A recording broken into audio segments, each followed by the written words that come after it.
उपस्थित सभी सत्संगी प्रेमी भाई बहन बड़े बुजुर्ग सबको मेरा सादर जय।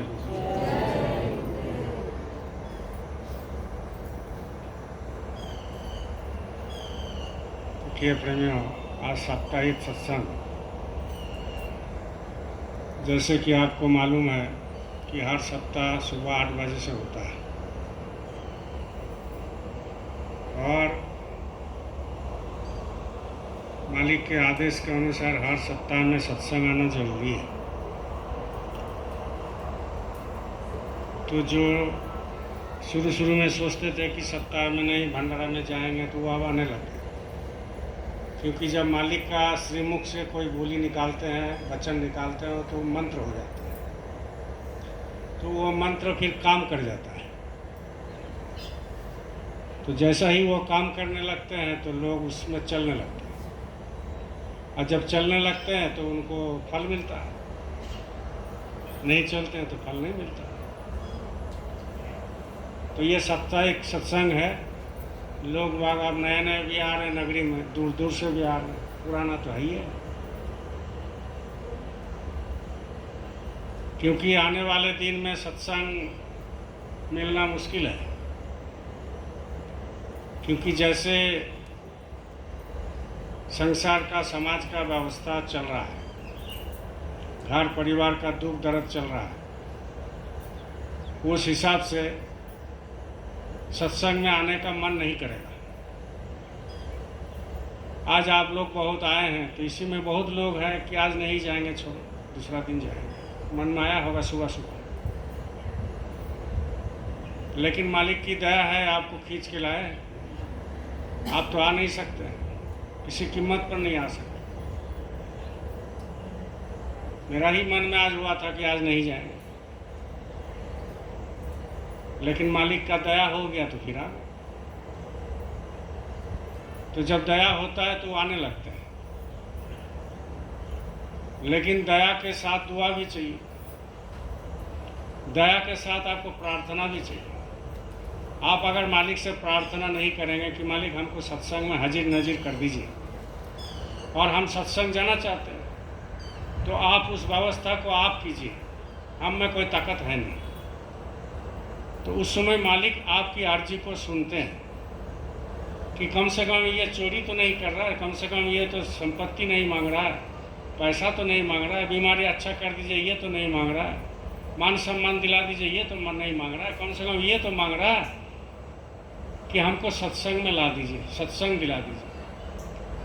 तो मालिक दया कर देते हैं। और दया कैसे करते हैं तो आपको भी समझ में नहीं आता। ये जो आप आ गए, ये दया का एक लहर है, दया का एक आपको जो है अनुभव है।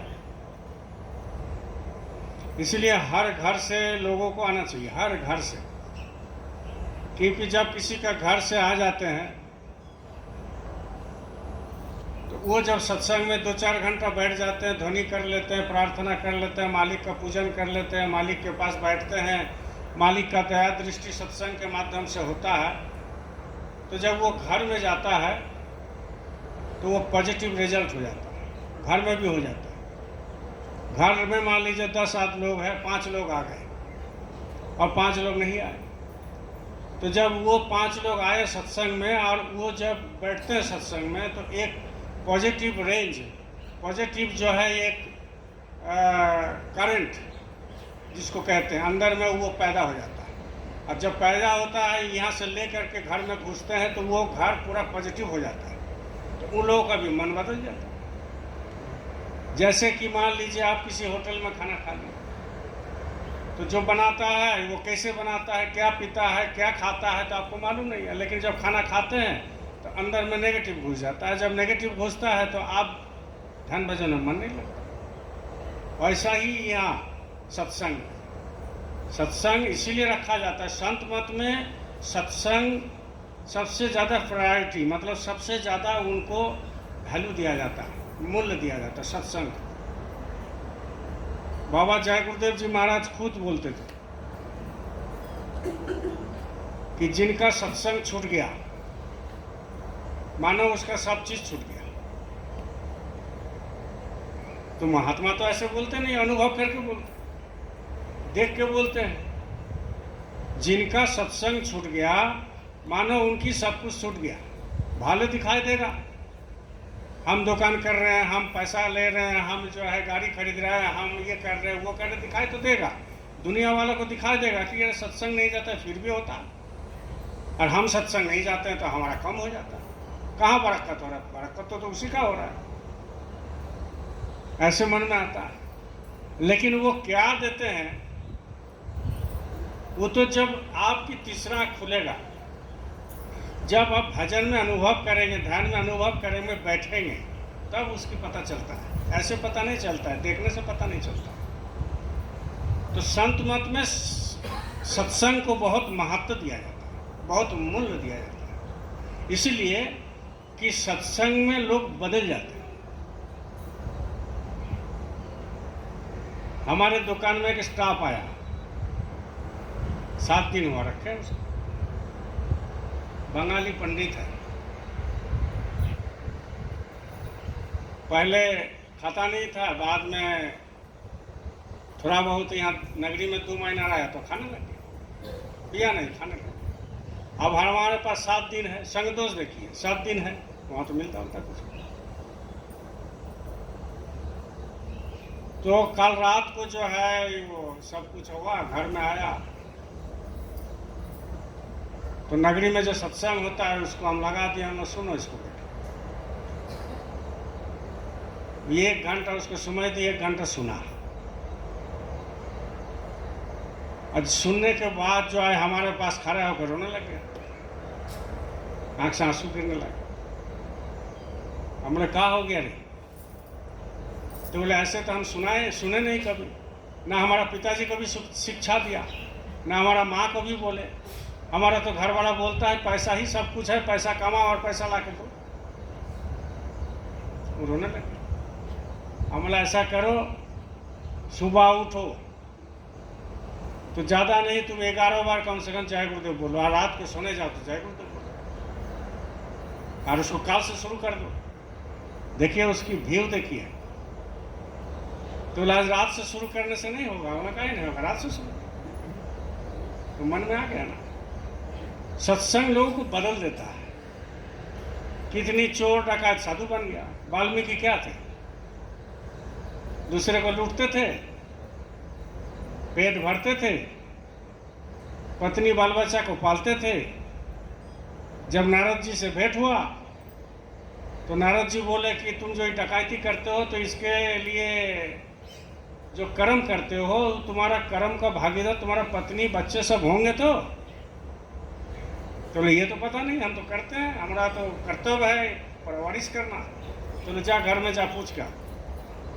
अब घर में चले गए, पत्नी से पूछा कि हम जो डकैती करके लाते हैं, चोरी करके लाते हैं, मारपीट करके लाते हैं, तो इसका कर्म का भागीदार आप होंगे कि नहीं होंगे? तो बोला हम काहे होंगे, आप मारपीट करते हो, आप वहाँ छीन के लाते हो। तो बोले तुम नहीं होगा, इसका कर्म का कर्जदार नहीं होता है, कर्म का तुम लेन देन नहीं करोगे? बोले नहीं, वो तो आपका ड्यूटी है, आप शादी करके लाए हैं तो खाना कौन देगा? दूसरा मर्द देगा कि आप दीजिएगा? हैं? तो हम काहे आपका कर्म का लेन देन करें और आपका कर्म का भागीदार क्यों बने? बोले अच्छा। बच्चे लोगों को पूछा, बोले नहीं पापा, वो तो आपका जो है ये आप जन्म दिए तो आपको लिखाई पढ़ाई करवाना है, सब कुछ कराना, हम काहे लेने जाए? तो वहाँ से आए, नारद जी पूछा क्या बोला? बोले मेरा कर्म का कोई नहीं लेगा। बोले तो काहे करते हो ऐसा, काहे करते? तो बोले क्या करे? तो बोले हम तुमको दीक्षा दे देते हैं, तुम अपना चलो पथ पर। नारद जी से दीक्षा लिया, पथ पर चलने लगे। ऐसा तीसरा नेत्र खुला, ऐसा खुला कि राम जन्म से 14,000 पहले ही रामायण लिख दिया, सोचिए। और रामायण लिख करके जग जाहिर कर दिया। तो अंदर में जब तीसरा नेत्र खुलेगा तब तो आपको दिखाई देगा, सुनाई देगा, ऐसे कैसे दिखाई देगा? इसलिए सत्संग में आना जरूरी है, लाना जरूरी है, समझना जरूरी है। बैठना जरूरी है। जब ये सब करेंगे तो आपको जो है उसमें क्या होगा कि धीरे धीरे देखते रहिएगा जिंदगी का बदलाव होता है। जिंदगी का असली बदलाव ये नहीं है कि हमने पैसा कमा लिया, हमने मान सम्मान कमा लिया, हमको पद प्रतिष्ठा मिल गया, हमको जो है खानदान बहुत बड़ा वाह कर रहा। हम जहाँ रहते हैं, पहले नहीं रहते थे तो वहाँ से देखते हैं, रातू का राजा कितना बड़ा राजा था। रांची का तो आधा जमीन उन्हीं का था। अभी देखते हैं वीरान पड़ा, ये लूट रहा है, वो लूट रहा है, ऐसा हो रहा है, ऐसा हो रहा है। क्यों? इतनी संपत्ति, कहाँ कहाँ नहीं संपत्ति, लेकिन आज कोई देखने वाला नहीं, कोई खाने वाला नहीं है, कुछ नहीं, ऐसा ही चल रहा है। तो कितना राजा आया, कितना रैयत गया, कितना परिवार आए, कितना परिवार चले गए, कितना पैसा वाला आए, कितना करोड़पति चले गए, सब चले गए। किसी को शांति नहीं मिला, कुछ नहीं मिला, खाली हाथ आए और खाली हाथ गए। बच्चे जन्म लेता है तो कपड़ा पहन के थोड़ी निकलता है, उसका दांत भी नहीं रहता, खाली जीभ रहता है, दांत भी नहीं रहता।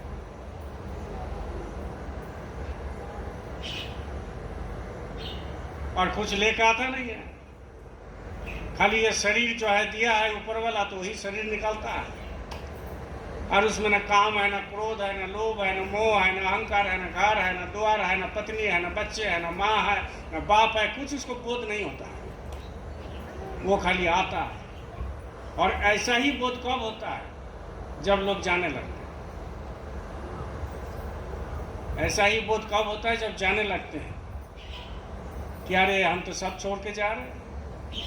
वो कुछ बोलना चाहता है तो बोल नहीं पाता है, सुनना चाहता है तो सुन नहीं पाता है, खाना चाहता है तो खा नहीं पाता है, हाथ उठाना चाहता है तो उठाना नहीं पाता है। अब जो अंदर अंदर घुटता है। जब लोग मरने पर कागर पर होता है, बिस्तर में पड़ा रहता है, चाहे हॉस्पिटल में पड़ा रहे, कोई भी पड़ा रहे, तो उसका रील चलता है। जिंदगी में जो जो किया आपने वो रील चलेगा। देवू सरकार को गाली दिया, वो रील में चलेगा, बेकार गाली। उससे वो किए, उससे वो किए, उसका जमीन लूटे, ऐसा किए, वैसा किए, झगड़ा किए, ये सब रील चलते रहता है। वो सोया हुआ है, वो रील अंदर में चल रहा है। और रील जब चलता है बड़ी अफसोस होता है कि जिंदगी में क्या किए, कुछ तो किए नहीं। अब जा रहे हैं खाली हाथ, शरीर भी नहीं जाएगा। ये जो शरीर में इतना साबुन लगाते हैं, सेंट लगाते हैं, कपड़ा पहनते हैं, क्या नहीं करते हैं शरीर के ऊपर, लेकिन जब जाने लगते हैं ये शरीर भी नहीं जाता है। और वो शरीर जो है उसमें आग लगा दिया, जल गया, खेल खत्म हो गया। तो उसके पहले ही तो लोग चला जाता है। शरीर जाने से पहले ही, शरीर जलने से पहले ही घर में चला गया, घर में ही चला गया, और शरीर पड़ा हुआ है, जड़ है, जड़। उसको 1000 टुकड़ा काट दो, वो तक नहीं करता है। अभी हम जिंदा है, हमको कोई ऐसे मार दिया तो हम लारे काहे मारा, लग गया। लेकिन जब हम मर जाएंगे, आप मर जाओगे, लोग मर जाते हैं, तो उस समय 1000 टुकड़ा कर दो, उसको बांस में लाठी से मारो, ये मुर्दा जो जलाता है स्मशान में, है कि नहीं? कभी कभी सबको देखना चाहिए, यूट्यूब में देख लेना। मुर्दा जब जलता है तो थोड़ा ज्ञान होगा, लगेगा कि अरे देखो मेरा भी तो शरीर को ऐसा ही जला है। यूट्यूब में देख लेना, डरने की कोई बात नहीं। लोग डरने के चलते नहीं देखते हैं, लेकिन देखो कैसे जलाता है, देखो उसको। तो उसको जला रहा है, तुमको नहीं जलाएगा? उसको तो जला रहा है, आपको नहीं जलाएगा, हमको नहीं जलाएगा। उसको जला रहा है, राम को आपको नहीं जलाएगा, हमको भी जलाएगा, आपको भी जलाएगा, उसी तरह जलाएगा। जो इलेक्ट्रिक चूल्ही होता है, चूल्हा जो स्मशान में लगा रहता है सरकार की तरफ से, उसमें क्या है, उसमें घुसा देता है, उसमें तो बांस से नहीं मारता है, घुसा दिया, आधा घंटा के बाद जब निकालता है तो देख रहा है राख हो गया, अंदर में बहुत बड़ा बड़ा हीटर है। कौन कौन देखा है वैद्युतिक चूल्ही, इलेक्ट्रिक वाला चूल्हा कौन कौन देखा जाए? नहीं देखा कोई? चूल्हा नहीं देखे, लेकिन जलने का देखे पूरी में। उसमें पूरा बड़ा बड़ा हीटर लगा ऐसे रहता है, ऐसे ऐसे। अंदर रहा था तो वहाँ का अब उसमें बड़ा बड़ा हीटर है, हीटर में बड़ा बड़ा मतलब कि बहुत कॉइल जो है मोटा, पूरा एकदम लाल है। अब जो मरता है इसको ट्रे में लगा देता है और ऐसे ठेल देता है, और ठेल देता है तो दरवाज़ा बंद हो गया। अब दरवाज़ा बंद हो गया और चल गया। कितना? आधा घंटा लगता है।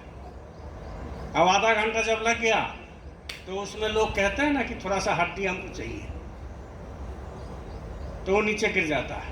अब पीछे से जा करके जो है उधर से नीचे में बना हुआ है उससे निकालता है ट्रे, उसमें थोड़ा खोज करके निकालता है और इसको जो है दे देता है।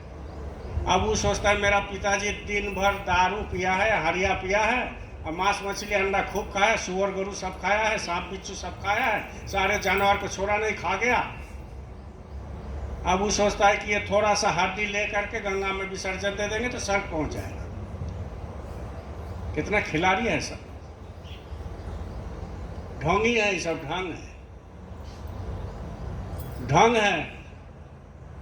बहुत सारे सत्संग ये सब सोचते हुए भी, जानते हुए, गुरु महाराज का सत्संग सुनते हुए भी वो हड्डी लेकर के चले जाते हैं गंगा, उसको विसर्जन देते हैं। काहे दे रहे हो भाई? में समाज व्यवस्था है, घर में खाना नहीं रहेगा तो समाज देगा?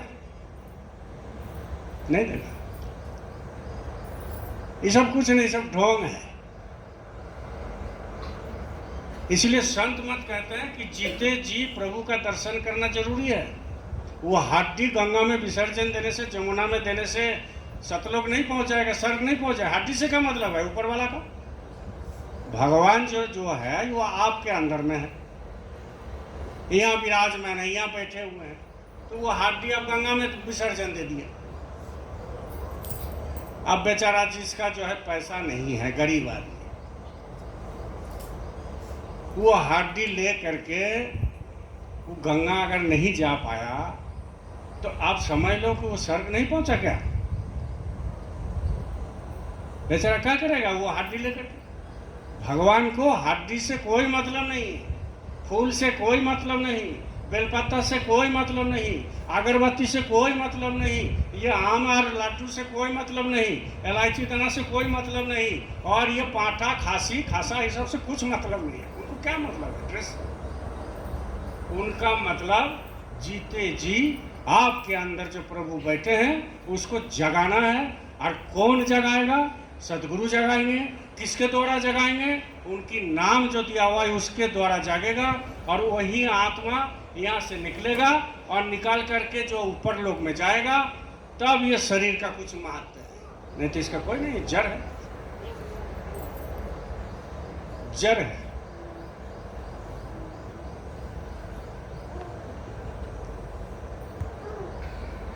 तो इसी में वो इसी स्मशान में जा करके मोटका बांस ले करके जलाएगा, ऐसे कूचेगा।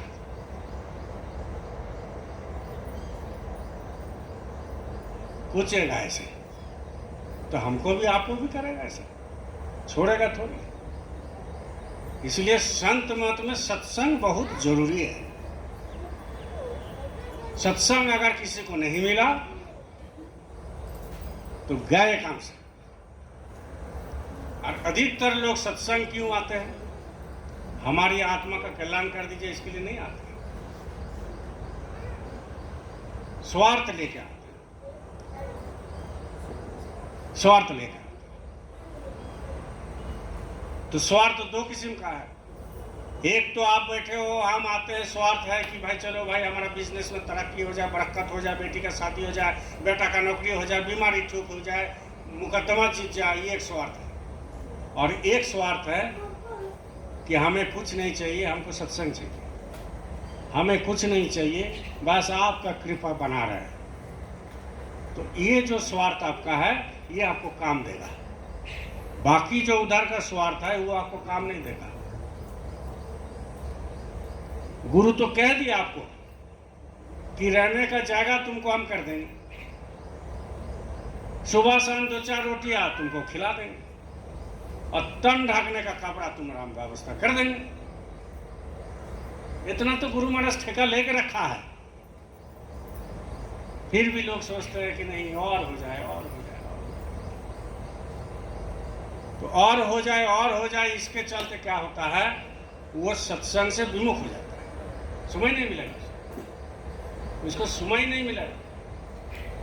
वो सोचेंगे हम जाएंगे तो हमारा नुकसान हो जाएगा, हम तब तक हम दूसरा काम कर रहे हैं। मेरा भी तो संडे बाजार है, हम भी नहीं आ सकते। लेकिन जिंदगी में अगर आप ठान लिए, जिंदगी में आप अगर ऐसा मन में सोच लिए कि कुछ भी हो जाए, कुछ भी बदनाम हो जाए, कुछ भी कर लो, सत्संग नहीं छोड़े, संगत नहीं छोड़े, तो आपको कोई कुछ नहीं बिगाड़ सकेगा, मालिक है। तो इसीलिए कहते हैं जो घर गुरु की भक्ति नहीं, जो घर गुरु की भक्ति नहीं, संत नहीं मेहमान, ता घर जम का डेरा दिया, जीवन भय मसान। सुन लीजिए बढ़िया से, ये सब जो वाणी जो है, ये कोई ऐसे वाणी नहीं है, रामायण का चौपाई नहीं है, ये महाभारत का श्लोक नहीं है, कुरान का कलमा नहीं है, आयतें नहीं है, ये बाइबल का उपदेश नहीं है। ये जो आदमी का जीवन के आधारित के ऊपर है, आध्यात्मिक जगत में आपको कैसे जाना है, उसका ये उपदेश है। जहाँ घर गुरु की भक्ति नहीं, संत नहीं मेहमान, जिस घर में गुरु की भक्ति ही नहीं है, और जिस घर में अगर संत आते हैं, जिस घर में अगर भिखारी आते हैं, जिस घर में साधु महात्मा आते हैं, उसकी अनादर किया जाता है। ता घर जम का डेरा दिया, उसका घर में जम वास करता है। और जम मतलब समझते हैं ना, काल। बोलिए जय गुरुदेव। जम मतलब होता है काल, उसी को कहते हैं जम। ता घर जम का डेरा दिया, जीवत भय मसान, उस मसान के बराबर है वो घर, उस मसान के बराबर। कोई भिखारी आया, 2 रोटी नहीं दिए, एक गाय आपके दरवाजे में खड़ा हो गया, 1 रोटी नहीं दिए, कोई भिखारी आए उसको खाना नहीं दिए। आपका घर में ना धनी होता है, ना आपका घर में ना कोई पूजा पाठ होता है, तो स्मशान है वो, घर नहीं होता है। घर उसी को कहते हैं, कुटिया है लेकिन उसमें कोई घूम के ना जाए, 2 रोटी खा के जाए, वो घर। और 4 तला बिल्डिंग है, और उसके घर में भिखारी हो चाहे कुछ भी हो, वो अगर आता है, उसको 1 गिलास पानी ना मिले, 1 रोटी ना मिले, थोड़ा सा चीनी का दाना ना मिले, और उस घर में अगर संत नहीं आते हैं, उस घर में अगर साधु महात्मा को कोई सेवा नहीं होता है, तो वो घर क्या होता है? जोर से बोलिए, सुनाई नहीं दिया हमको? स्मशान होता है। वो घर स्मशान है। स्मशान में कितना मुर्दा जलता है। आपका नगरी में ये जो घाट है, अब तो देखो, हम भी देखे, डेली 2-4 को जल ही जाता होगा। और वहाँ कोई हम भिखारी बन करके पहुँच जाए कि हमको 2 रोटी दे, कोई देने वाला है? आदमी तो बहुत आया, बहुत जला हुआ, करोड़पति भी जल गया, खतपति भी जल गया, नेता भी जल गया, मंत्री भी जल गया। लेकिन उस जगह में हम आप अगर कटोरी लेकर पहुँच जाए, कोई भिखारी कटोरी लेकर पहुँच जाए कि 2 रोटी दे दो भाई, तुम्हारा देने वाला कोई है? तो ऐसा ही घर भी है, जब देने वाला नहीं है तो स्मशान है, मुर्दा वास करता है इस जगह में, मुर्दा वास करता है। इसलिए घर अगर आश्रम बनाना है तो दोनों टाइम धनी करना जरूरी है। घर को अगर आश्रम बनाना है तो कोई भी आता है भूखे, उसको जो भी है उसको दीजिए। घर अगर आश्रम बनाना है तो वहाँ सुबह शाम सुमिरन ध्यान भजन जरूरी है। घर अगर आश्रम बनाना है तो वहाँ महीना में 2 महीना में एक बार ध्वनि रखना जरूरी है। घर अगर आश्रम बनाना है तो आपको उस घर में शाकाहारी बनाना जरूरी है। और अगर आश्रम नहीं बनाना है, मुर्दा घाट बनाना है, तो भाई कर दो, जो मर्जी करो। ऊपर वाला आपको कुछ नहीं बोलता है। ऊपर वाला क्या बोलेगा? सत्संग में जो आता है उसको बोलता है। जगह जगह चारों तरफ प्रचार हो रहा है, इसका मतलब क्या? वो थोड़ी प्रचार कर रहा है, गुरु का आदेश है, प्रचार कर रहा है, तो वो बता रहा है भाई शाकाहारी रहो। तो परमात्मा किसी को ना किसी को भेजते हैं धरती पर बोलने के लिए चारों तरफ कि सुना दो मेरा पैगाम को, लेकिन लोग सुनाते नहीं है। और लोग मानता नहीं है, बोले अरे ये नगरी से आया है, अरे ये तो ऐसा है ऐसा है, ये सुनाने के लिए आ गया, हमको सुनाने के लिए आएगा, उससे ज़्यादा तो हम ज्ञानी है। लेकिन उसको मालूम नहीं है, ऊपर वाला जब भेजते हैं पैगाम तो किसी को भेजते हैं और भेज के सबको बुलाते हैं। और उसमें अगर बात नहीं मानेगा तो जब उसका शरीर छूटेगा तो जाएगा ऊपर, और जब ऊपर जाएगा तो उसको पूछेगा जमदूत, जम का दूत पूछेगा कि तुम्हारा गांव में जय गुरुदेव वाला गया, तुम्हारे घर में कोई गया, वहाँ माइक लेके बोला शाकाहारी प्रचार के लिए, तुम्हारा गांव में जो है वो भंडारा का प्रसादी लेके गया, तुम लिया? बोले नहीं। तुम शाकाहारी खाया? नहीं। तुम जो पैगाम सुनाने के लिए गया तो सुना? नहीं। अब बताओ क्या करेगा उसका? परमात्मा भेजते हैं लेकिन फिर भी लोग उसको नजरअंदाज करते हैं। भेजते हैं लेकिन फिर भी नजरअंदाज करता है। इसलिए कहते हैं कि कौन पत्थर में भगवान नारायण रहेगा ये कोई नहीं जान सकता। कौन पत्थर में भगवान रहेगा, नारायण रहते हैं, उस पत्थर को पहचानने वाला वो कोई जिंदा होना चाहिए, तब ऐसे नहीं पहचान सकते। आध्यात्मिक शक्ति होना चाहिए। साधन कसाई क्या था? बोलिए जय गुरुदेव, जोर से बोलिए जय गुरुदेव। साधन कसाई क्या था? खांसी काटते थे, खांसी मांस काटते थे और बेचते थे। एक दिन जा रहे थे घर तो रास्ता में एक पत्थर मिल गया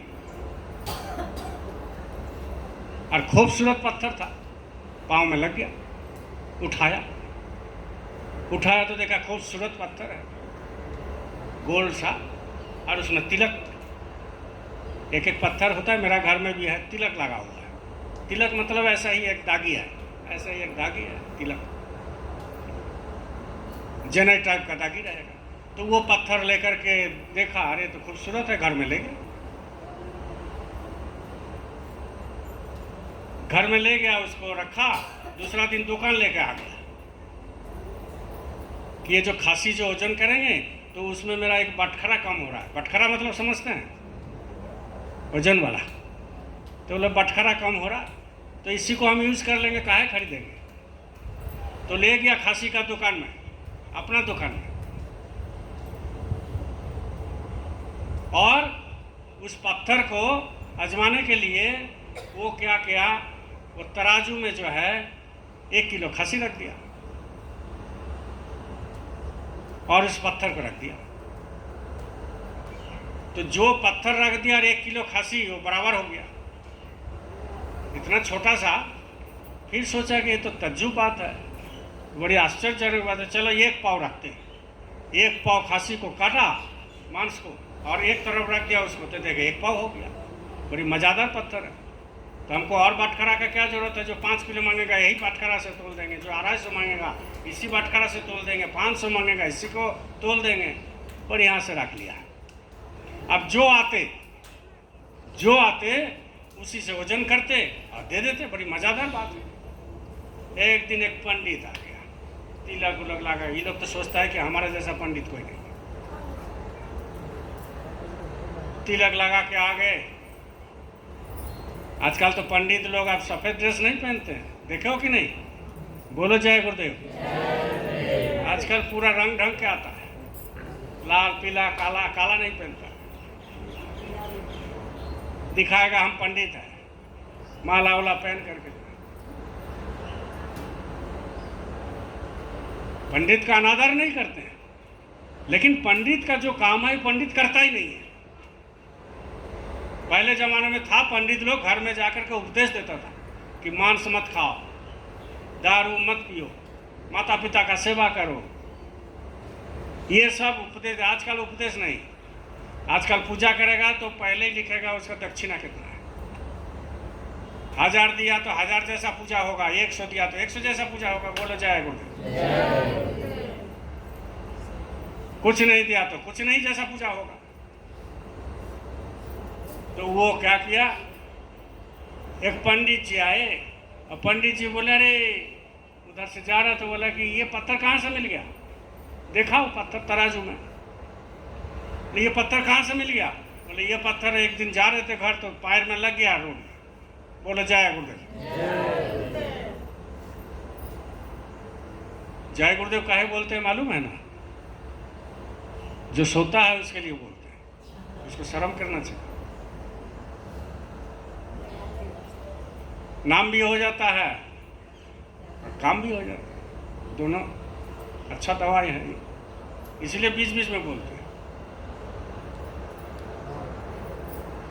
अब क्या है कि बोले कि ये पत्थर तुम जानते हो इसका क्या कीमत है। बोले क्या कीमत है, बोले तुम्हारे पास कुछ नहीं, हमारे पास बहुत कीमत है। ये भगवान नारायण है, विष्णु है, इसको हम लोग पूजा करते हैं। तो बोले अच्छा, तो ये पत्थर हमको दे दो, पत्थर हमको दे दो। तो बोले कि इसको हम बड़ी जतन से रखते हैं, रात को जब सोने जाते हैं इसको धो धा करते हैं, बड़ी जतन से रखते हैं इसको, हम बहुत अच्छा से रखते हैं। तो बोला अरे ये खांसी कटता है, यहाँ रहेगा नहीं, हमको दे दो। गया लेके, बोले ले जाओ पंडित जी, ले जाओ। लेके गया, रात को पंडित जी सोया, सपना में विष्णु भगवान उसको सपना दे दिया कि हम तुम्हारे पास नहीं रहेंगे, हमको वहीं पहुंचा दो। हम तुम्हारे पास नहीं रहेंगे, हमको वहीं पहुंचा दो, हम तुम्हारे पास रहेंगे नहीं। बोले क्यों, बोले तुम लोगों को ठगता है पूजा के नाम पर, तुम्हारा जो काम है तुम करता नहीं है। वो तो नादान है, वो कुछ नहीं जानता है, कम से कम हमारे से काम तो लेता है, तोलता है तो कम से कम। तो वो तोलते तोलते एक दिन वो जिंदगी में तोलेगा वो कि हम क्या कर रहे हैं जिंदगी में, जिंदगी में हम क्या कर रहे हैं, वो भी एक दिन तोलेगा। तो हम लोगों को भी तोलना चाहिए कि कितना सुमिरन हुआ, कितना ध्यान हुआ, कितना भजन हुआ, क्या कर रहे हैं, प्रचार किए कि नहीं, प्रसाद बांटे हैं कि नहीं, सब तोलना चाहिए। जब तक तोलेगा नहीं तब तक कुछ नहीं। तो वो विष्णु भगवान आकर के बोला भाई तेरा सामान तू रख ले, ये भगवान बोल रहा है कि हमारा पास नहीं रहेगा, तू असली तू भक्त है, तेरा पास रहेगा। तो बोले हम बोले थे ना कि मत ले जाइए आप। तो बोले क्या क्या कहानी हुआ, बोले कल रात को विष्णु भगवान आए हमारे पास और बोले कि तू हमको वहाँ पहुँचा दे, हम तुम्हारा पास नहीं रहेंगे। बोले हमारे लिए बोले, बोले हाँ। तो बोले आज से हम जो है खांसी काटना छोड़ देंगे। साधु बन गया। साधन कसाई का नाम सुना है ना, पढ़िएगा। साधन कसाई बाद में वो सब चीज छोड़ करके वो परमात्मा का प्राप्त किया। ऐसे ऐसे बहुत सारे लोग हैं जो परमात्मा को पा लिया, लेकिन कौन पाता है, कौन पाता है? पाता वही है जो अपने आप को जान लिया, पाता वही है जो सदगुरु के पास पहुंच गया, पाता वही है जो सदगुरु जैसे बोलते हैं ऐसा करना, पाता वही है जो आत्मिक विश्लेषण करता है, आत्मचिंतन करता है, पाता वही है जो सदगुरु की कृपा लेने के लिए, जान देने के लिए हाजिर होता है, वही पाता है, और कोई नहीं पाएगा। कुछ भी आप कर लो, मालिक जानते हैं हमारे लिए कौन जान दे सकता है, हमारे लिए कौन शीश दे सकता है, हमारे लिए कौन गला कटता है, हमारे लिए कौन क्या कर सकता है, मालिक जानते हैं। इनके पास नाटक नहीं चलता है, नाटक नहीं चलेगा इनके पास। क्यों? क्योंकि आपके अंदर बैठा है, हमारी मन की भावना को वह समझ रहा है, मेरी मन की भावना को वो समझ रहे हैं। तो हम कितने भी बाहर से अंदर से नाटक करें तो ये समझ लेते हैं। इसलिए तो सत्संग की जरूरत है। सत्संग की गंगा बहती है गुरु देव तुम्हारे चरणों में, फल मिलता है उसी तीर्थ का, कल्याण तुम्हारे चरणों में। कितना भी तीर्थ व्रत कर लो, कितना भी पूजा पाठ कर लो, कुछ भी कर लो जिंदगी में, लेकिन ये सारे सार धर्म का, कितना भी रामायण पाठ कर लो, गीता पाठ कर लो, कुरान पढ़ लो, उपवास कर लो, पूजा पाठ कर लो, कुछ भी कर लो, लेकिन सारे चीज का एक ही सार है। वो सार क्या है? गुरु की चरण। गुरु के चरण में ही सार है। और गुरु का चरण ये मांस वाला गुरु की चरण नहीं, हड्डी वाला नहीं। गुरु की चरण कहाँ पर है? अंदर में है। वो चरण कैसा है? वो है प्रकाशमान है, प्रकाशमान चरण। वो चरण जो है प्रकाश। तीसरी आंख जब खुलता है तो आंख बंद करोगे तो वो प्रकाश चरण सामने दिखाई देगा। उसमें दया का धार चलता है, टप टप गिरता है। और जब वो कोई साधु पिएगा तब उसका अंदर में जो आत्मा है, वो बलशाली होता है।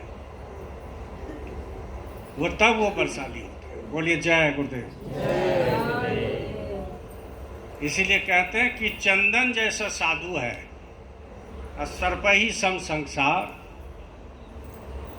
वाके अंग लिपटा रहे, मन में नहीं विकार। ये सत्संग एक चंदन है। सत्संग एक चंदन का पेड़ है। देखो ये चंदन का पेड़ है आश्रम में, है ना?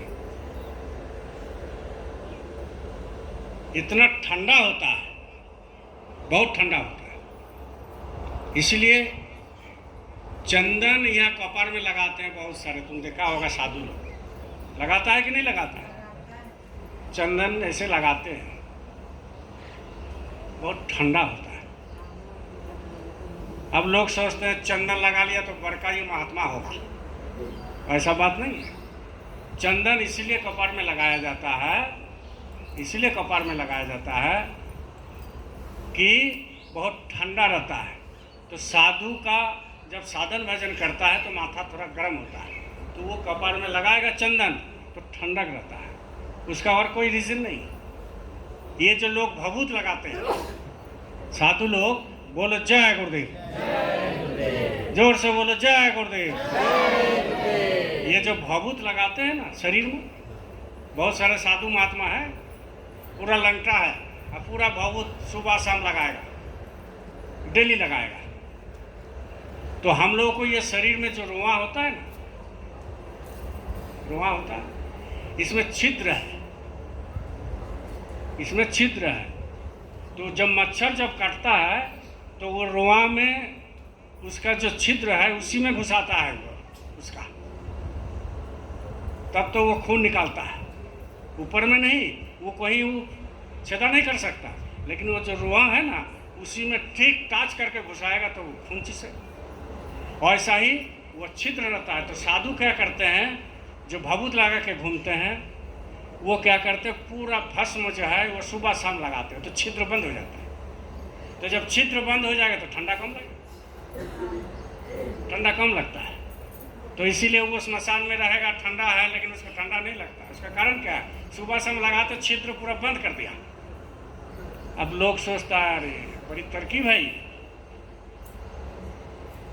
अब लोग सोचता है कि ये सुबह शाम भभूत लगा के घूमते हैं तो ये तो महात्मा का दर्शन कर लिया होगा, परमात्मा का। परमात्मा का दर्शन भभूत लगाने से नहीं होता है, चंदन तिलक लगाने से नहीं होता है। परमात्मा का दर्शन अंदर में होता है और घर में ही होगा।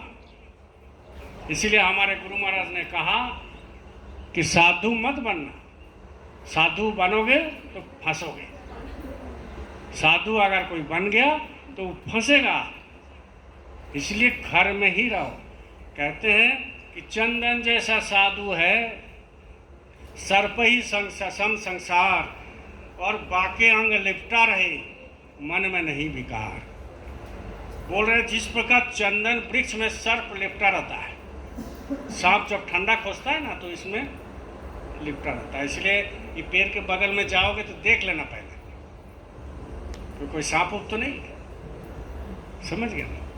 जाके ही तुरंत चल जाना, मत जाना, क्योंकि वो बहुत ठंडक रहता है तो पेड़ में लिपटा हुआ रहता है। गर्मी का दिन में ज़्यादा रहेगा और उस पर विष का असर नहीं होता है।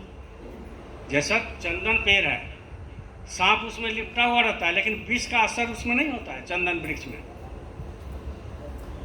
लेकिन वही आपकी घर में अगर कोई खाने का सामान है और उसमें सांप अगर चाट लिया तो आपको विष आ जाएगा, पेट खराब हो जाएगा।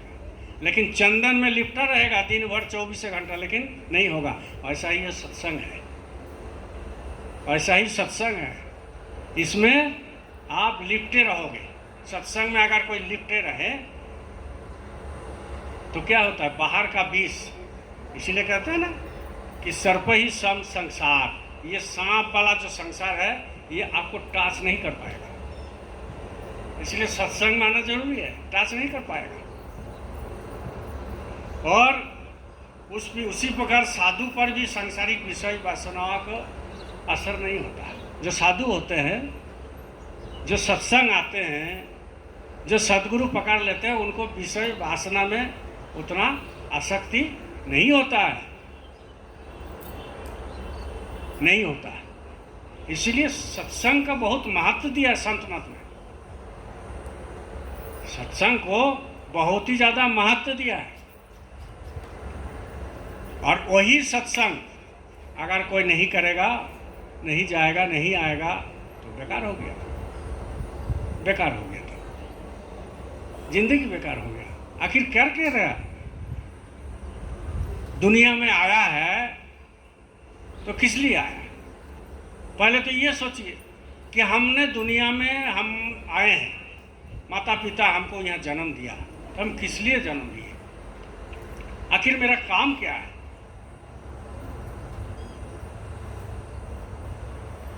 60-70 साल 80 साल उम्र में कितना आपने चावल खा लिया होगा पता है? कितना चावल खा लिया होगा? क्विंटल चावल खाया। 500-500 ग्राम का एक एक आदमी चावल खाते हुए हम देखा।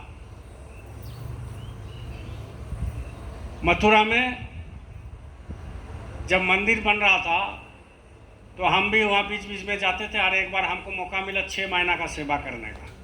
वहाँ सेवा लेते थे मंदिर में बैठ करके ऑफिस में। तो मालिक जब आते थे गाड़ी में, चारों तरफ घूमते थे, गाड़ी से उतर गए, पैदल पकड़ करके ले जाते थे, घूमते थे, सब देखते थे। और उसमें एक लंबा से काले से एक आदमी रहता था। वो क्या करते थे, वो मिक्सर मशीन चलाते थे। मिक्सर मशीन है ना, जो सीमेंट बालू इस सब का मिक्सिंग चलाते थे। उसका वही काम था। मतलब वो एकदम अच्छा अनुभवी आदमी थे। तो गुरु महाराज जब आके उनके पास खड़े हो गए तो सब हम लोग भी खड़े होते थे, लोग भी खड़ा होता था। जहाँ तो मालिक आए उसके बाद, क्या करिए, ठीक से चल रहे ना? बहुत काला था देखने में। हाँ हुजूर ठीक है, हाँ हुजूर ठीक है। नाश्ता वास्ता मिलता है? तो मथुरा में आश्रम में सेवा देते थे, नाश्ता 2 रोटी नमक और मिर्चाई। और वो मिठास, घर में आप पनीर और हलवा बना लीजिए, वो मिठास नहीं था। ऐसा ही अपना नमक और मिर्चा से खा लिए, कितना मिठास था। तो बोले कि तुमको नाश्ता मिलता है? बोले हाँ हुजूर मिलता था, लेकिन कम मिलता है। कितना मिलता है? बोले 4 रोटी मिलता है। बोले 4 रोटी में पेट नहीं भरता? नहीं हुजूर सेवा करते हैं ना। बोला अच्छा, तो कितना तुमको रोटी का जरूरत है? बोले हुजूर शर्म लगता है बोलने में। बोला अरे दिल खोल के बताओ बच्चों, नहीं खाओगे तो सेवा कैसे करोगे?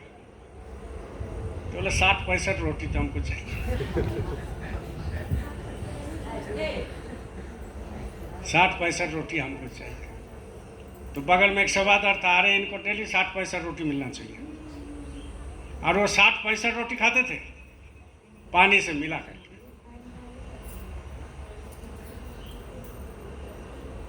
और काम भी करते थे। मालिक एक बार बोले थे, यहाँ जितना भी काम करते हैं वो जो आया है ये काम नहीं करते, हम भूत से काम करवाते। बात सही है। हमने कभी सीमेंट नहीं ढोया, लेकिन जब वहाँ जाते थे तो सीमेंट माथा पर लाद देता था, धो के ले जाते थे। भाले 4 पैकेट 5 पैकेट ही ले जाते थे, दिन भर नहीं खा सकते थे। लेकिन पता नहीं चलता। अभी हम सोचते हैं कि यहाँ तो 5 किलो ले जाना मुश्किल होता है, और एक 25-25 किलो का सीमेंट लेके जाते थे। तो मालिक हमेशा कहते थे कि बच्चों तुम नहीं कुछ करते हो, हम भूत से काम ले लेते हैं और तुम्हारे ऊपर भूत लगा देते हैं, वो काम करता है, तुम क्या काम करोगे? तो कोई आदमी 60-65 रोटी खा सकता है नाश्ता में? जब नाश्ता में 60-65 रोटी खाएगा तो दोपहर में तो 120 खाएगा।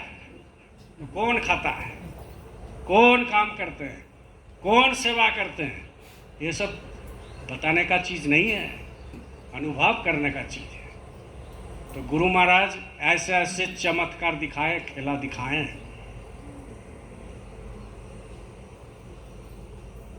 स्वामी विवेकानंद ने कहा था कि दुनिया में सब काम आसान है, दुनिया में सब काम आसान है, कोई काम कठिन नहीं है। बड़े बड़े ब्रिज बन रहा है, गंगा के ऊपर ब्रिज बना दे रहा है, सोचिए कठिन काम है क्या?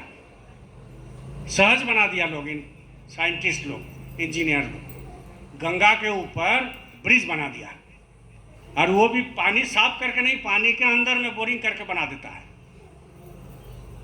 कितना बड़ा साइंस डेवलप किया, उन्नति किया। लेकिन स्वामी विवेकानंद एक बात कहते कि दुनिया में सब काम आसान है, लेकिन एक काम कठिन है। वो कठिन काम क्या है? कि आदमी को पहचानना। आदमी को पहचानना बहुत कठिन है। आज आपके पास बगल में बैठ के खाएगा, आप उसको मदद करोगे और आप ही का वो शिकायत करेगा दूसरे के पास। आप समझ नहीं पाओगे कौन क्या करता है। हमने देखा जिंदगी में, अभी भी देख रहे हैं। खाली तुम लोग खाली मदद नहीं किया, हम भी किया दूसरे को मदद, लेकिन आज शिकायत करते चलता है। खबर मेरा पास आता है, लेकिन मालिक इतना सहन शक्ति आप में और हम में भर दिया तो कुछ बोलते नहीं है। तो कहने का मतलब यह है कि आदमी को पहचानना बड़ी मुश्किल की बात है। इसलिए अगर आदमी को पहचानना है तो सत्संग में आना जरूरी है, आदमी को पहचानना है तो साधन भजन जरूरी है, आदमी को पहचानना है तो गुरु के सानिध्य में जाना है, आदमी पहचानना है तो गुरु की भक्ति करना है, आदमी पहचानना है तो आपको धनी करना है अंदर अंदर। हर श्वास पर धनी कीजिए, आदमी को पहचानने में देर नहीं लगेगा। इसलिए 24 घंटा याद रखिए गुरु को। ये नहीं कि खाली सत्संग में बैठे हैं तभी याद है, घर में गए तो बोला, ऐसा नहीं। हमेशा याद रखिए, हमेशा 24 घंटे। क्यों? क्योंकि कब ये श्वास रुक जाए, ऊपर से लिए आया नहीं, वापस खेल खत्म हो गया। नीचे से सांस लिए गया, ऊपर उठाया नहीं, खेल खत्म हो गया। बस 1 सेकंड का तो बात है। श्वास लिए ऊपर गया, आया नहीं, खेल खत्म हो गया। श्वास छोड़े, अब ले नहीं पाए, खेल खत्म हो गया। जला देगा, गाड़ देगा, खेल खत्म हो गया। सेकंड की बात है। बोलो जय गुरुदेव, जय गुरुदेव। इसलिए महात्मा किधर किनको उपकार करते हैं ये आपको हमको समझ में नहीं आता। एक महात्मा थे, सत्संग देते थे नदी के किनारे, नहर था, नहर के किनारे। अब वो सत्संग जब देते थे तो बहुत सारे चेला उनके आते थे। उसी में से एक सियार आता था जंगल से, बगल में जंगल था, एक सियार आता था। वो सियार आकर के चुपचाप बगल में बैठता था और सुनता था और फिर निकल जाता। सत्संग खत्म होता और प्रसादी लेकर निकल जाता। अब वो सियार आता है जाता है, आता है जाता है, साल 2 साल 5 साल 10 साल हो गया। एक दिन वो सियार जो है नहर पार करने में उसको दिक्कत हुआ, वो गिर गया, और गिरने के बाद उसको पैर में चोट आया। तो महात्मा पूछे कि अरे आज वो सियार नहीं आया, डेली आता है, आज क्या हो गया, देखो जरा सा, जंगल में ढूंढो। तो देख रहा है कि नहर में गिरा हुआ है। तो उसको उठाया, महात्मा के पास लेकर आया। बोले हुजूर ये तो आज नहीं आ पाए, गिर गया, लगता है पैर में चोट उठ हुआ। बोले देखो देखो देखो, देखा तो पैर टूट गया, हिला के देखा टूट गया। और सियार चिल्लाने लगा। तो बोला कि इसको आश्रम में रहने दो, इसको उपचार हम कर देते हैं। जब उपचार किया, महीना 1.5 महीना रहा, सियार मर गया। अब सियार जब मर गया तो महात्मा रोने लगे, और महात्मा रोते हुए देखा तो सब चेला भी रोने लगे। लेकिन उसी में 2-1 चेला होता है ना, खुराफाती वाला, जैसे सत्संग में भी होता है। तो वो मन मन 10 आदमी को पूछ रहा है, सोच रहा है, 10 आदमी को पूछ रहा है कि हम लोग को बोलते थे, उपदेश देते थे कि दुनिया में कोई कुछ नहीं, सब बेकार है, किसी के लिए रोना धोना नहीं है, और एक सियार, एक जानवर मर गया, ये रो रहा। तो मतलब इतना दिन हम लोग जो आते थे जाते थे, सब बेकारी, गुरु ही बेकार है। किधर से क्या वो मोड़ते हैं पता है। इसीलिए भगवान कृष्ण का एक बात याद, हमको तो बहुत याद आता है, आप लोग भी करते रहिए। गुरु महाराज भी एक बात कहे हैं, जो हुआ सो, जो हुआ सो, जोर से बोलिए, जो हुआ सो अच्छा हुआ, ठीक, जो हुआ सो अच्छा हुआ, और जो हो रहा सो अच्छा हो रहा, और जो होगा सो अच्छा होगा। ये तीनों चीज ध्यान रखिए। जो हो गया अच्छा हुआ, जो हो रहा है अच्छा हो रहा, जो होगा वो भी अच्छा होगा। क्योंकि वो जब भेजे हैं आपको धरती पर तो कुछ सोच समझ के भेजे हैं। लेकिन ये फीलिंग कब होगा, ये अनुभव कब होगा, जब आप अंदर में धंसेंगे तब, कि जो हुआ सो अच्छा होगा, जो हो रहा है सो अच्छा हो रहा है। मेरा जीवन के आधारित पर बोल रहे हैं, आपका भी जीवन में ऐसा हुआ होगा। अब जो होगा सो अच्छा होगा। इसलिए चिंता एक ही पर करना है, ध्यान एक ही पर रखना है। वो किसके ऊपर है, जो हमारे अंदर बैठे हैं। क्योंकि शरीर को ही ना चलाते हैं, भोग वही लगाते हैं, हाथ वही उठाते हैं, पैसा वही कमाते हैं, रोना वही करते हैं, सारे संसार का काम वही करते हैं जब आपके अंदर वो बैठा है। लेकिन ये फीलिंग कब होगा, जब आप अंदर में जाएंगे तब। बाहर बाहर ये फीलिंग नहीं होगा, अहंकार आ जाएगा। तो वो महात्मा जब रोने लग गए तो उनका शिष्य, उनका चेला बताया सबको कि देखो महात्मा, देखो ये सत्संग में आते थे, बोलते थे किसी के लिए रोना धोना नहीं है, ये सत्संग में ये हमेशा कहते थे, लेकिन आज रो रहा, एक जानवर मर गया सो रो रहा। तो रोते रोते महात्मा जी बोले कि सुनो बाबू, बच्चा लोग सुनो, वो एक गड्ढा करो आश्रम के बगल में, और गड्ढा करके जो है उसमें सियार को दफना दो, मट्टी उट्टी दो सब मिलकर।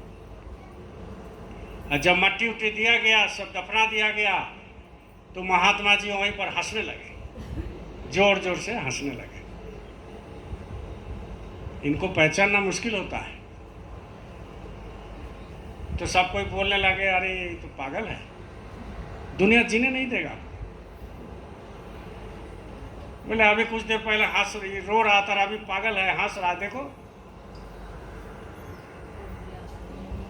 तो दूसरे दिन सब घर चले गए। दूसरे दिन सत्संग में किसी ने पूछा कि हुजूर एक बात बताएं, आप अगर बुरा ना मानो तो। बोले बताओ बताओ।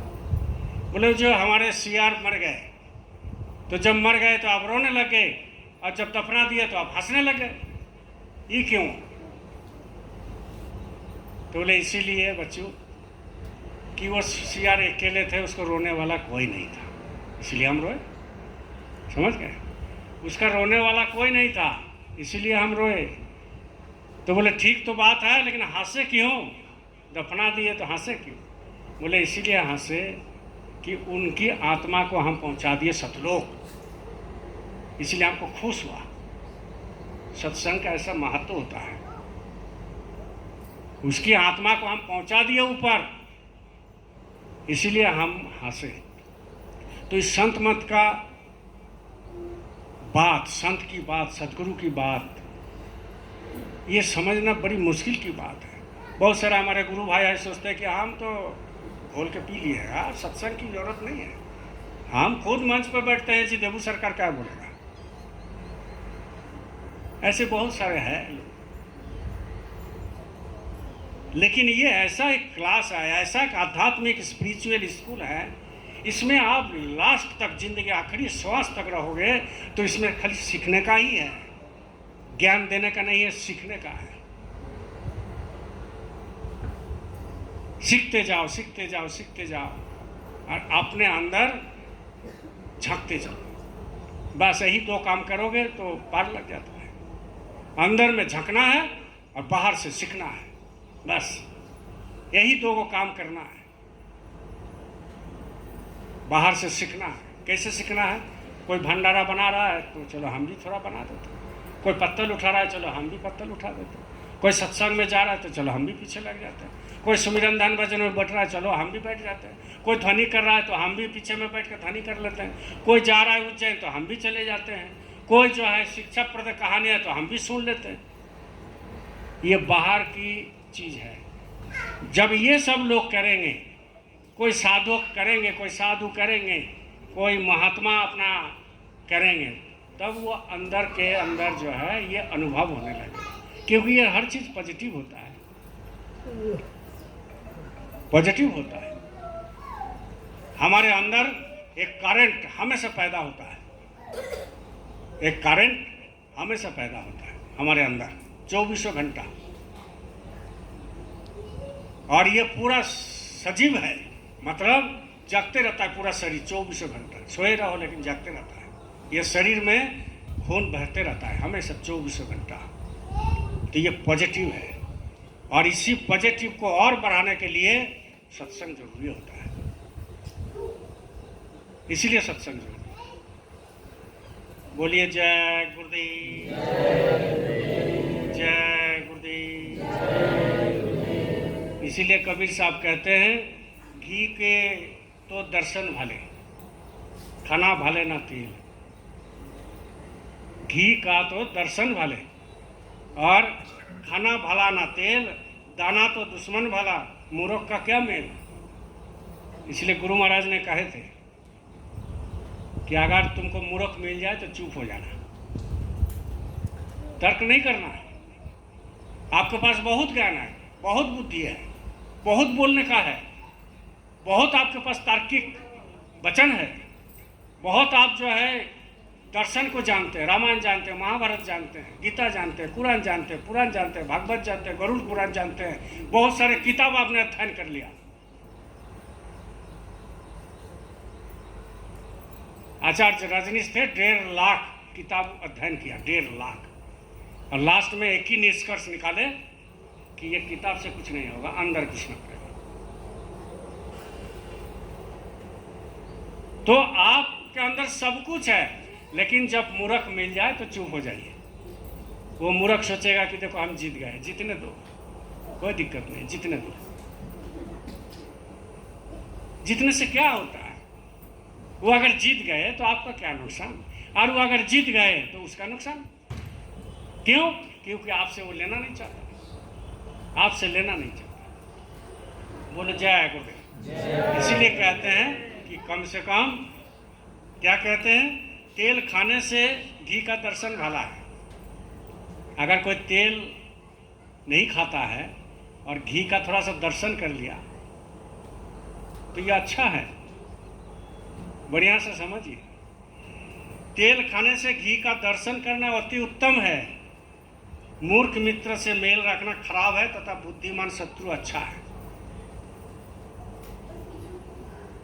बात को समझे? बुद्धिमान शत्रु, शत्रु में भी बुद्धिमान होता है और एक शत्रु में मूर्ख होता है। तो हम लोगों को ज़्यादा मूर्ख से पाला पड़ता है संगत में। बुद्धिमान शत्रु अच्छा है, वो सोच विचार करके जगह देख करके वो बोलता है। मारेगा भी तो आपको घर में घुस करके 2 थाप मार करके बाहर में हंसेगा, चल देगा। ये बुद्धिमान का परिचय है। लेकिन जो मूर्ख होगा ना, ये 10 आदमी को बीच में हमको बेइज्जती कर देगा, ये है मूर्ख। ये लोग से सावधान रहिए। तो इसीलिए कहते हैं तेल खाने से घी का दर्शन अच्छा होता है, उत्तम होता है। मूर्ख मित्र से मेल रखना खराब है और तथा बुद्धिमान शत्रु अच्छा है। मूर्ख में ज्ञान नहीं होने के कारण जाने कब धोखा दे दे, जाने कब धोखा दे दे। और चतुर बैरी हानि तो पहुंचाएगा। जो चतुर होते हैं हानि तो पहुंचाएगा, उसमें चतुराई अवश्य होगी। हानि तो पहुंचाएगा आपको, लेकिन जग जाहिर नहीं करेगा। जग जाहिर नहीं करता, ये बुद्धिमान का लक्षण है। इसलिए 2 चीज याद रखिए प्रेमी भाई बहन, इसमें आपको जिंदगी में भला है। एक है वेट, वेट मतलब प्रतीक्षा करना, है ना। Wait and watch. कुछ बोलो मत, बोलोगे भजन नहीं बनेगा, बोलोगे सत्संग आने का इच्छा नहीं करेगा, बोलोगे हजारों दुश्मन बन जाएगा, बोलोगे आपका आप बेकार लोग समझेंगे। इसलिए बोली कम, वेट करो और वॉच करो। किसका वॉच? उस आदमी का नहीं, समय का। समय बहुत बड़ा बलवान होता है। समय में राजा हरिश्चंद्र राजा बना और समय में राजा हरिश्चंद्र डोम बना। दशाश्वमेध घाट में जब चले गए, निर्धन हो गया। लोग कहते इंद्रदेव की परीक्षा था। लोग कहते इंद्रदेव को सब बोला कि ये बहुत धार्मिक है, बहुत आपको मानता है और ये धर्मनिष्ठ व्यक्ति है और ये अपने असूल में पक्का है। तो इंद्रदेव भगवान बोला वो तो है। बोले तो आप परीक्षा लीजिए, है कि नहीं देखिए, है कि नहीं देखिए। तो उनको निर्धन कर दिया। इसलिए तो गुरु महाराज कहते हैं कि आपको जिंदगी में अगर तरक्की है होना है, अगर जिंदगी में आपका तरक्की होना है तो 3 चीज आपको मिलेगा अवश्य। एक मिलेगा बीमारी, एक मिलेगा भूखमरी और एक मिलेगा क्या? नहीं हुआ आप लोगों का? हमारा तो हो गया बदनाम। ये 3 चीज मिलता है। एक भूखमरी मिलेगा, घर में रोटी के लिए मुश्किल हो जाएगा, और एक बीमारी जो अभी 3 टाइम इंसुलिन ले रहे हैं, और बदनामी। ये 3 चीज तो मिलेगा ही। और ये 3 चीज अगर मिल गया तो समझ लीजिए आप जिंदगी में खड़े हो गए। और किसके पास खड़े हो गए? सदगुरु के सामने खड़े हो गए। ये 3 चीज में। इसलिए इंद्रदेव के सामने इंद्रदेव बोले कि ठीक है परीक्षा लेते हैं। निर्धन बना दिया पूरा। जब निर्धन बना दिया अब क्या करेगा? कोई तो काम है नहीं। तो राजा हरिश्चंद्र दशाश्वमेध घाट चले गए काशी में। कौन कौन गए दशाश्वमेध घाट? देखने के लिए, मरने के लिए नहीं गए ना? गए, हम तो गए। वहाँ गुरु महाराज की दया से काशी में भूमि जब खेतिहर काश्तकार समूहों का एक बहुत बड़ा रैली हुआ। तो उसमें 7 दिन रहे उसी गंगा के तट पर। तो एक दिन गुरु महाराज का चमत्कार देखिए। एक दिन पूरा जो है अनाउंस किया कि यहाँ पर जो है अब बाढ़ आने वाला है। तो गुरु महाराज शाम को जल्दी जल्दी सत्संग देके अनाउंस कर दिए कि यहाँ से निकाल जाना। जब तक तुम नहीं निकलोगे तब तक गंगा जी को हम रोक के रखेंगे। समझ गए? तो सब उस पार चले गए। तब गंगा जी शाम को रात को बहने लगे। जो गंगा जी को रोक सकते हैं उसको आप क्या समझते हैं? जो गंगा जी को रोक सकते हैं आप उन्हीं को भूल गए, मांस मछली अंडा खाने लगे, नामदान को वैल्यू नहीं दिया। जो गंगा जी को रोकते हैं, जो चोर को साधु बना देते हैं, डाकात को साधु बना देते हैं, दारू पीना वाला को साधु बना देते हैं, उन्हीं को भूल जाता है। तो कहने का मतलब यह है, तो राजा हरिश्चंद्र को वहां पर डोम बनना पड़ा। पेट में तो रोटी देना है ना, डोम बनना पड़ा। तो एक दिन देख रहा कि इसका बेटा है, इसको भी खत्म करो, उसका भी मृत्यु हो गया। राजा हरिश्चंद्र का डोम बना, उनका पुत्र का हो गया देहांत। अब उसी घाट में ले गया पुत्र को, राजा हरिश्चंद्र पुत्र को उसी घाट में ले गया। बोलिए जय गुरुदेव, जोर से बोलिए जय गुरुदेव। उसी घाट में ले गए, तो जब कपड़ा उठाया तो देखता है मेरा ही पुत्र है। राजा हरिश्चंद्र डोले नहीं, मन में ताकत रखा और उसी को जलाया। तब इंद्रदेव का आकाशवाणी हुआ कि तुम्हारा सब तपस्या में हम बहुत खुश हो गए। ऐसे ही भगवान मिल जाता है क्या? भगवान ऐसे ही माने महुआ है, मिठाई है, प्रशांत के दुकान से खरीदा, टप से खा लिया, खेल खत्म हो गया है? मिठाई है क्या? रसगुल्ला है? अरे कितना मेहनत करना पड़ता है, कितना मेहनत करना पड़ता है, कितना भूखमरी आएगा, कितना बीमारी आएगा, बिस्तर में आपको सुला देगा, कितना बदनामी हो जाएगा, आपको देखेगा लोग भागेगा। उस समय कौन साथ देता है? सदगुरु साथ देता है। उस समय एक को याद रखिए, दुनिया जहन्नुम में जाए, दुनिया चले जाए, कोई दिक्कत नहीं, परवाह नहीं, एक को खाली साथ में रखिए, वो हमारे प्रियतम, वो हमारे अंदर में बैठा है। इसलिए गुरु से प्रेम करना जरूरी है। गुरु से प्रेम करोगे तो आपको बाल बका नहीं कर सकता है। इसलिए गुरु से प्रेम करना है।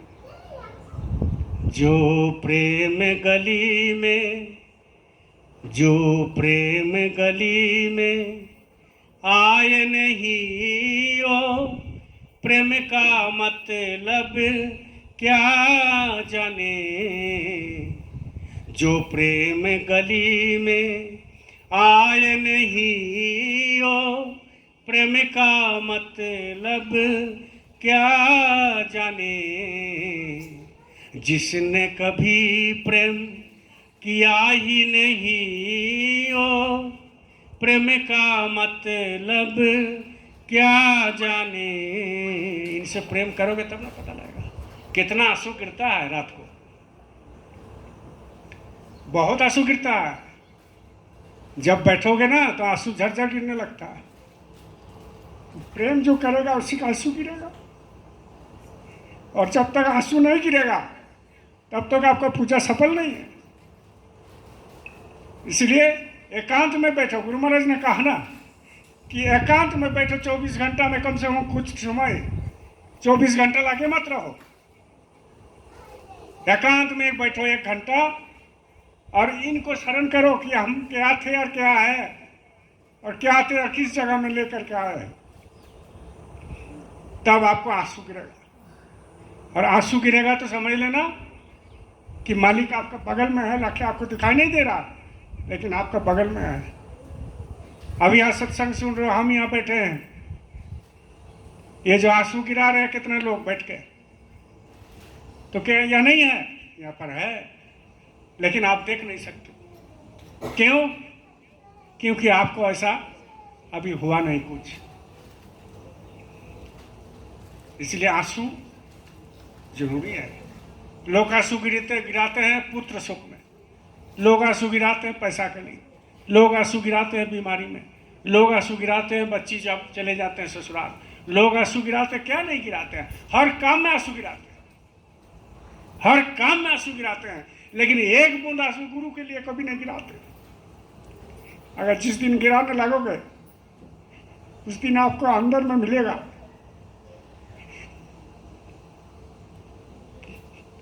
और दिखाई देंगे। ऐसे होते हैं। इसको कहते हैं प्रेम। जब प्रेम में डूब जाओगे ये दुनिया अच्छा नहीं लगेगा। जब प्रेम में डूब जाओगे तो खाना अच्छा नहीं लगता है, और जब प्रेम में डूब जाओगे तो रिश्तेदार अच्छा नहीं लगेगा। जब प्रेम में डूब जाओगे तो कुछ अच्छा नहीं लगता। बाहर आडंबर तो बहुत करना पड़ता है, नहीं करोगे तो संसार में जीने नहीं देगा। लेकिन अंदर में क्या है, वो खाली हमारे गुरु है, वही बस है और कुछ नहीं। इसलिए सत्संग में आया करो। लोग सोचते हैं कि सत्संग आगे सत्ता जाएंगे आगे, लेकिन आज जो भाव आपको मिला वो सत्संग कभी मिलेगा? कब मिलेगा? कब भाव हो जाएगा फिर तब मिलेगा। इसलिए सत्संग छूटना चाहिए, कभी नहीं छूटना चाहिए। इसलिए तो महाराज जी ने कहा कि सत्संग आया करो। इसका मतलब क्या? इसका मतलब यही है कि कौन सत्संग में कैसा भाव गुरु महाराज सबको दे देंगे ये आपको और हमको मालूम नहीं है। इसलिए सत्संग बहुत जरूरी है। बोलिए जय गुरुदेव। देखिए जयपुर में आपका ये है गुरु पूर्णिमा, ठीक है ना?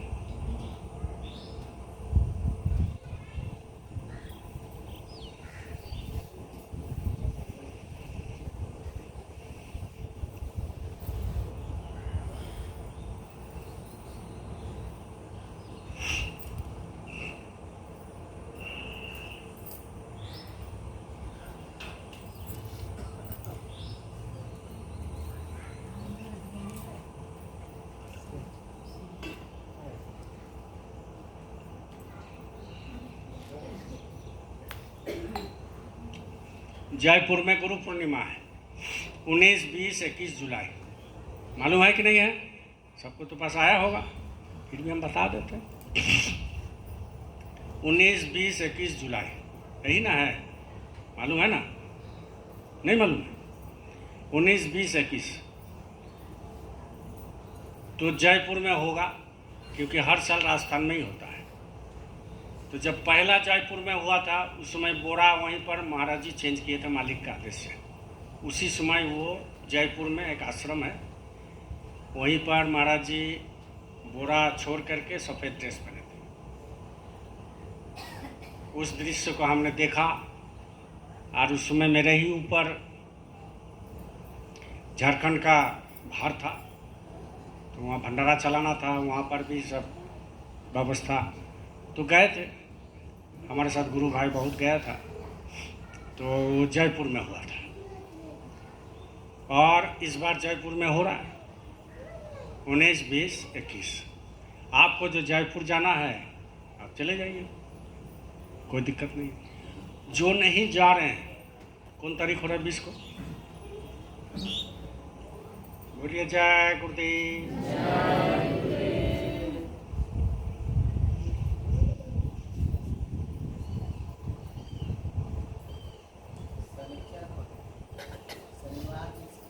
शनिवार देखो 20 तारीख शनिवार पड़ रहा है, अच्छा दिन है। तो जो जा रहे हैं जयपुर चले जाइए, जो नहीं जा रहे नगरी में गुरु पूर्णिमा मनाया जाएगा। कौन तारीख? और एक बार बोलिए। 20 तारीख। और एक बार बोलिए। 20 तारीख। सबको बता दीजिएगा फोन पर। यहाँ गुरु पूर्णिमा हम लोग मनाएंगे धूमधाम के साथ, क्योंकि हम नहीं जाएंगे, जो जाएंगे वो चले जाए, मालिक का दर्शन कर ले। गुरु पूर्णिमा मालिक के पास रहने से अच्छा होता है, वहाँ गुरु का प्रसाद भी लेता है, ये दर्शन स्पर्शन सब करता है। तो यहाँ 20 तारीख शनिवार पड़ रहा है, हम यहाँ रहेंगे।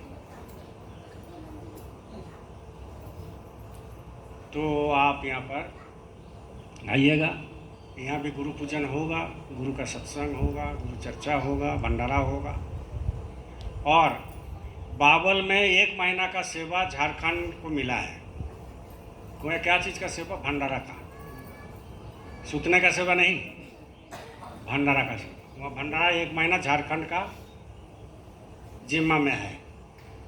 तो कुछ लोग गया है, 10 लोग, हमारा पास जैसा रिपोर्ट है 10 लोग गया है गोला से, और हजारीबाग से 5, गोला से 5। और बाकी सब जाएगा। 1 तारीख से शुरू होने वाला है। तो बाबल में जो भंडारा चलेगा 1 महीना, तो जो आपको इच्छा हो आप यहाँ सेवा जमा कर दीजिएगा। आज धनंजय नहीं है, कहाँ गया? पेटरवा